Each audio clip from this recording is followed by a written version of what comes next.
Bill Belichick and his former team of 20 years, where Brady won 6 Super Bowl rings. He can become the 4th quarterback in league history to defeat all 32 teams.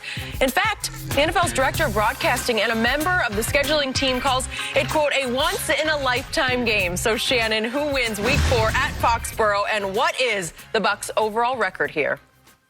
Well, Skip, it doesn't happen very often. That's why in the 100-year, 101-year history now, there have only been 4 quarterbacks to defeat all the teams, because normally the quarterbacks, Skip, they stay there for perpetuity. They retire or they go to some downtrodden team. We saw Johnny Unitas finish, if I'm not mistaken, Skip. I think he finished in San Diego. He did. I think Joe Namath was with a Ram. He was. And they weren't very good. So if they played the previous team, they weren't good enough or in a good enough situation to win. But you look at Peyton Manning, you look at, I think, Drew Brees and Brett Favre, probably the others, and no one really thought that Tom Brady, when he was in year 18, 19, would even have an opportunity to ever play against the Patriots. So this is probably a once-in-a-lifetime thing.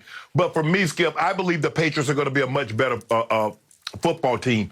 And this is what we know. Coach Belichick, at some point in time, has given every quarterback he faced a problem. Maybe not the second time around, but the first time around. And this is the first time that Coach Belichick is actually playing a live game plan, preparing a live game plan for Tom Brady. Now, Skip, we know in practice, 2-minute drill or things of that nature, Coach Belichick probably would come up with schemes and says, okay, Tom, this is what I'm going to give you today, and then let's see how you handle it. And then he and Tom can sit down and say, well, I'm thinking the defensive coordinator is going to do this, because this is what I would do if you came out in this formation, in this down and distance, in this area of the field. So it was a great back and forth, and Tom Brady learned some valuable things.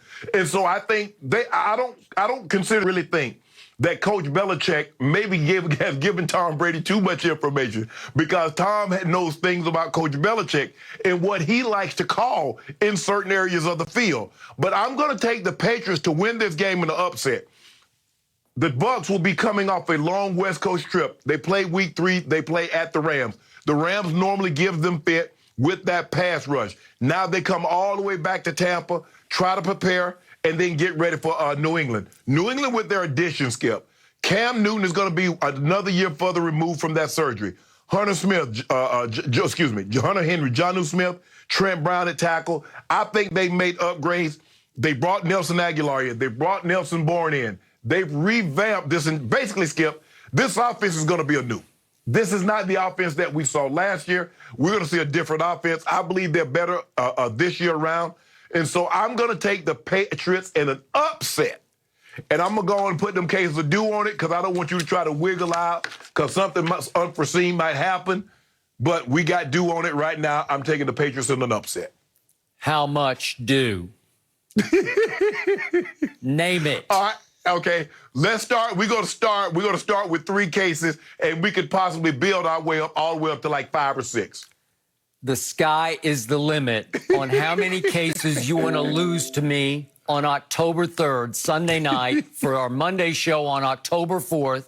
I cannot wait, because I'm going to be sitting in this very chair in all my glory, gloating about the maybe 10 cases of Diet Mountain Dew that I just won the night before from you, thanks to Thomas Edward Patrick Brady Jr. Shannon Sharp. There is absolutely no way in heaven, no way in hell, that Tom Brady is going to lose to Bill Belichick in Foxborough, Massachusetts on Sunday night, October 3rd. It will not happen, because Tom Brady will not allow it to happen. That is his house more than it is Belichick's house. Right now, yes. Belichick's basically just squatting in Tom's old house. Tom Brady, I used to say, was 75% of the dynasty, and now I've gone up to, as I told you last year, 90% of the credit he deserves for the New England dynasty, because all he did in his first year away from Belichick was to completely recreate the Patriot way in Tampa Bay. And he turned a 7-9 team into a Super Bowl winner during a pandemic. I have never seen anything like it in the history of sports. And he showed you once and for all, I was the reason we were winning those championships in Foxborough. And he's going to go in there and put Belichick back in his place face to face. And he will delight in it. Now, I'm going to give you this. You mentioned the West Coast trip that they're going to have to undergo before they go to Foxborough. And I will give you this. On the Buccaneers schedule, to me, easily the most dangerous game is at the Rams. Again, it'll be Matt Stafford this time instead of Jared Goff. But we saw what Jared Goff did to the Tampa Bay defense at Tampa Bay last year, as you recall. And that, was it a Sunday or Monday night game? Okay, it was a night game. And it was a nightmare is what it was. And they have to go to the Rams on September 26th ahead of going to the Patriots. So the Rams are actually sitting pretty because it's possible that at least Brady would be looking ahead to New England, if not just by osmosis, just by contagious effect, that the whole team will have its mind starting to head back toward Foxborough before they take care of business at Rams. So I give you that the Rams are in a really beneficial spot on the schedule. But I don't think that's going to help. I don't think it will help the Rams or the Patriots. I look at the schedule and I say, Shannon, it just might be the easiest schedule in the NFL, and Brady and company are the defending champs. So I know it's one game at a time, and I fully realize we do this every year, that this schedule in December might look a lot different than it does in May. Exactly. Because of, it does. you know, injuries and this team rises, this team falls unexpectedly. Right. It always happens. But the harder I look at this schedule, the more I like Brady's chances of going 17-0. Oh, and if they go 17-0, then I have no idea how they wouldn't have 2 home games and a Super Bowl with a shot at getting to 20-0. I told you yesterday, it wouldn't shock me at all if they went 20-0. But the only sure shot on here, even sure than sweeping the division against your basic Atlantas and Carolinas and no breeze in New Orleans, the only sure shot on here for me is Tom Brady will beat the Patriots.